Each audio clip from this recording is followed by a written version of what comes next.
up we go. As you go up, you can see hummingbirds and fireworks. And also hot air balloons and a mallet. Welcome to the space elevator, the only elevator that goes to space. We see the Blériot 11, the first plane to cross the English Channel. You are currently in the troposphere, the lowest layer of the atmosphere. As you go up, we see birds, basically an osprey, and the troposphere contains 99% of the water vapor in the atmosphere. We see a pigeon and, a guy hand gliding. And we see the Mil V-12, the largest helicopter ever built. Nimbus-Stratus clouds are responsible. Nimbus-Stratus clouds are responsible for rainy days. As we go up, we see a skydiver, a bald eagle, monarch butterfly, and an alpine chow. As you climb, the temperature will continue to drop. And there's a box sky right over there. It's a bit chilly. Let's pick a scarf to stay warm. Let's choose red. As we go up, we'll see I see a mountain goat, Vega 5B, which, by the way, is Amelia Earhart's plane. There is a white stork. Cumulonimbus are tall, towering clouds that can produce lightning, tornadoes, and hail. As you go up, we can see a Cessna 172, a Chilean flamingo, and a Milmaye. And we see a pterodactyl. Wait, I thought they were extinct. As we go up, we see a zeppelin, a giant zeppelin, and a wild yak. This elevator ride needs some music. Oh god, there's no music. There's a Lillemus lizard. Weird. I want to go with something. And this the highest observed flight of a bumblebee. Maybe I need my volume? No. Up we can see a Sopwith Camel, a World War I fighter plane, and the Bell 47, the first helicopter to fly over the Alps. As we go up, we see a bar-tailed godwit, a flycatcher sandwort, the Himalayan flowering plant, and an Andean conure. Here's the Himalayan jumping spider, the highest-dwelling spider. And here's the yellow-rumped leaf-eared mouse, the highest-dwelling mammal. Cirrus clouds are wispy clouds made out of ice crystals. To go up, we see a Douglas DC-3, a bearded vulture, and the max attitude of a paratrooper. Above this attitude is known as the death zone because there isn't enough oxygen for human life. As we go up, we see a whooper swan and the peak of Mount Everest. Yeah, the Mount Everest peak, the tallest mountain in the world. As we go up, we see a bar-headed goose and party balloons. Well, if you've ever wondered where your lost balloons went, at this height, a typical party balloon will pop. And we see a common crane and a passenger jet. Cirrocumulus are patchy clouds that can blanket the sky. As we go up, you can see a Spitfire plane, an AN-225 Mia, the heaviest plane ever built, and a space shuttle whenever it reaches max aerodynamic pressure. As we go up, we can see a vulture, Ruppel's griffon vulture, the highest flying bird.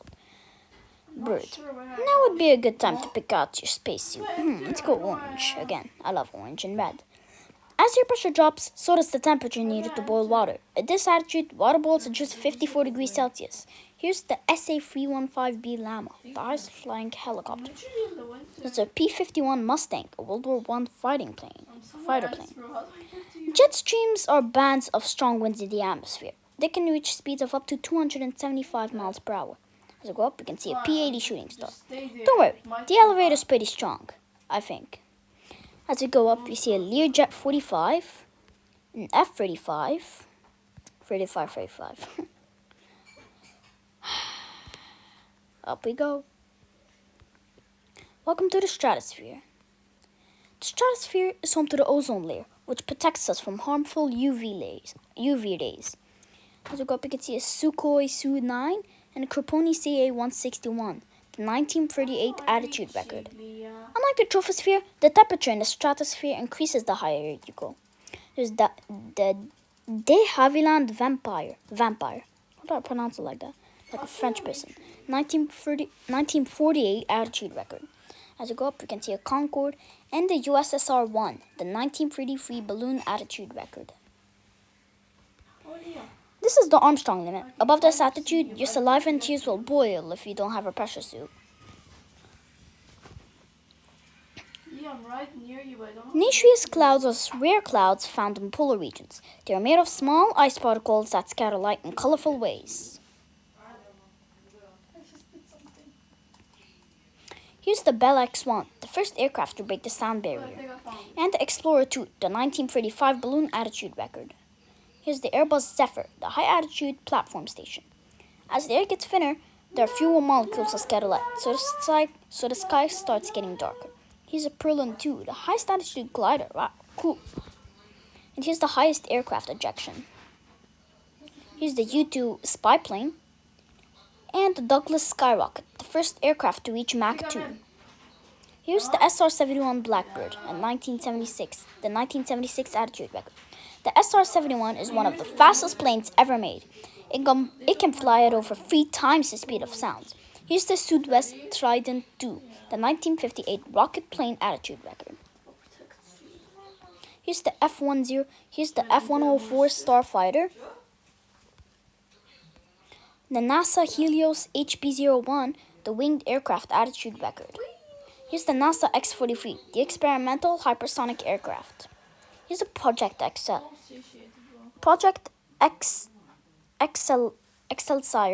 1960 skydive attitude record.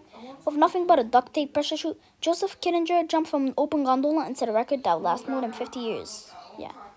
Here's the weather balloon. Why'd you have scores but you're in full? The ash cloud from the eruption that destroyed Pompeii reached this height. I don't have scores. Here's the highest paper airplane flight. Launched from a balloon, this is the highest a paper airplane has flown. Here's Felix Freefall. Felix Baumgartner was the first person to break the sound barrier in freefall. He reached the top speed of 843 miles per hour. Congratulations, you have made it 0.01% to the moon. Here's the Bell X-2. And the mushroom cloud from the Castle Bravo nuclear test reached this altitude. Here's Allen Eustace's skydive, the current record for the highest skydive.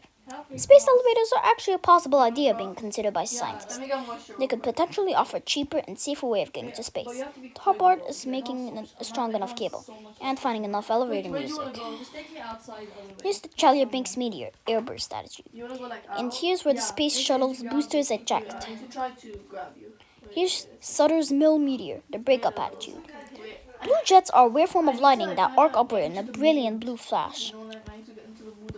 Congratulations, you have reached the mesosphere and are now halfway to space. The air in the mesosphere is very thin. It is less than 1% of the pressure as the air at sea level. Here's the BU-61, the high-altitude balloon record. As we go up, the world's fastest elevator travels at 46 miles per hour. A space elevator of the same speed would take 80 minutes to reach space. As we go up, there's a sounding rocket. Since our balloons can't reach this height, rockets with sensors are used to learn more about the mesosphere. Here's the Saturn V, first stage separation. The mushroom cloud from the largest ever nuclear test, the Tsar Bomba, reached this altitude. Sprites are a rare form of lighting spotted over thunderstorms that can only last a fraction of a second. While normal lighting is around 4 kilometers long, sprites can reach lengths of up to 50 kilometers. Here's the space shuttle re-entry, maximum heat. Since the speed of sound depends on the temperature, sound travels 15% slower up here. Noctilucent clouds are the highest altitude clouds in the atmosphere. They're only visible at night and at higher latitudes. Hey, I sometimes see them in the night. Most meteors burn up in the mesosphere. It's estimated that over 48 tons of meteors hit the atmosphere every day. Here's the V2 rocket, the peak attitude, and the Falcon 9, the first stage separation. This is the coldest part of Earth's atmosphere. Welcome to the thermosphere, the final layer on our journey to space. At 100 kilometers high, the Kármán line is usually accepted as the start of outer space. Temperatures in the thermosphere can reach 2,500 degrees Celsius, but molecules are so far apart you wouldn't even feel it. There's a VSS Unity and the Vostok 1 on the way to space. As particles from the sun hit the atmosphere, they excite the atoms in the air.